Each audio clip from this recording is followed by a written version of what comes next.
of the night. Ah, the triumphant hero returns at last.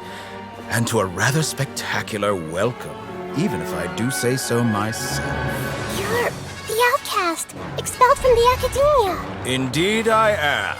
Although these days they tend to call me the Doctor.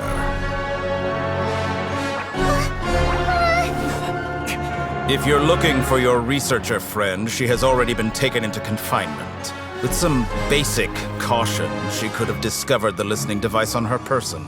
Clearly, she lacks the degree of rigor expected of a true scholar.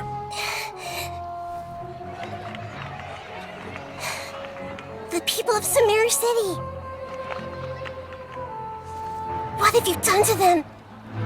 I simply made some minor adjustments to their Akasha terminals. Now they can deposit information directly into the subconscious.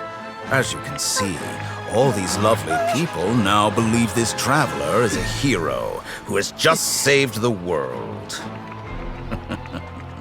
My experiment is a success. And now it seems they can no longer hold back their sheer adoration. Oh no, what should we do? These are all just regular people. Leave now. You need to get out of here. But that guy's a Fatui Harbinger! We can't just leave you here! Nor can I abandon the people of Sumeru!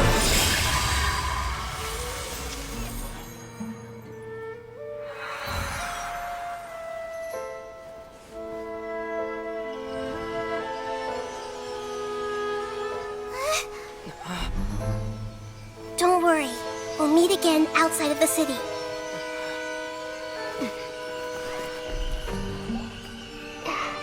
I see. You appear to have overridden their mental faculties with your own consciousness. To possess such a powerful mind, you must be the god of wisdom.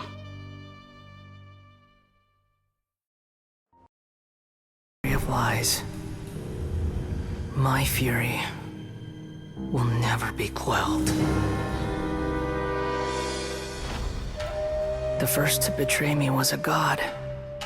My creator. My mother. Valuing strength above all, she saw no worth in me and I was discarded. The second was a human. My family. My friend. Consumed by fear, he saw me as an abomination. The third was one exactly like me. A hope for the future. A fledgling barely out of the nest. Powerless before his mortality, he broke his promise to me. Humans, they can't be trusted. And the gods fill me with pure loathing. So I said good riddance. I denounce the world and laugh in its face. My chest will never again be defiled by worldly filth. I will scrub away every last trace of human emotion. Then it will be empty, a blank slate, and ready to receive a supreme gnosis, brimming with pure divinity.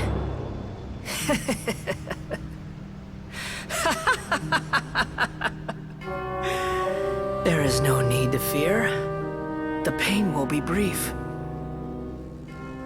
Your era is coming to an end.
Unless my memory...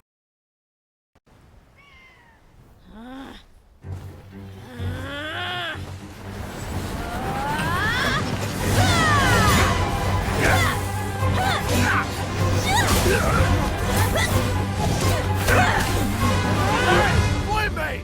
What do you think you're doing? Grandpa! Don't you see this blade here? You coward! Why are your hands shaking? Wait a second! It's a earthquake!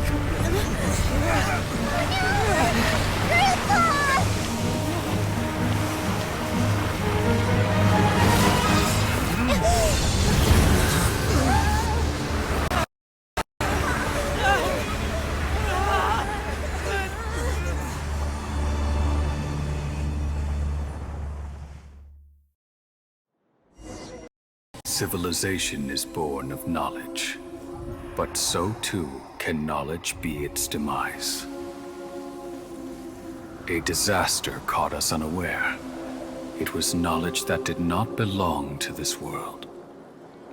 The Scarlet King brought this forbidden knowledge into our world, and it quickly spread like a plague. People's minds were filled with crazed whispers. Dark gray scales spread across their bodies. Even the land was stripped of its vigor. Only a desperate, deathly silence remained. Were it not for greater Lord Rukkhadevata from the forests, the damage would have been irreversible. She summoned the priests to build temples and infused into them the divine power of life. The disaster was miraculously tempered, and the embers of our civilization were preserved in Aru village. Alas, the miracle could not last. As long as forbidden knowledge continued to exist, it would forever blight this world. In the end, the proud king of the desert, my eternal lord, chose to sacrifice himself. I have spent my whole life since guarding one of these many temples. But now, my duty is coming to an end. As I close my eyes for the final time, the sight of that noble deity will appear in my vision once more.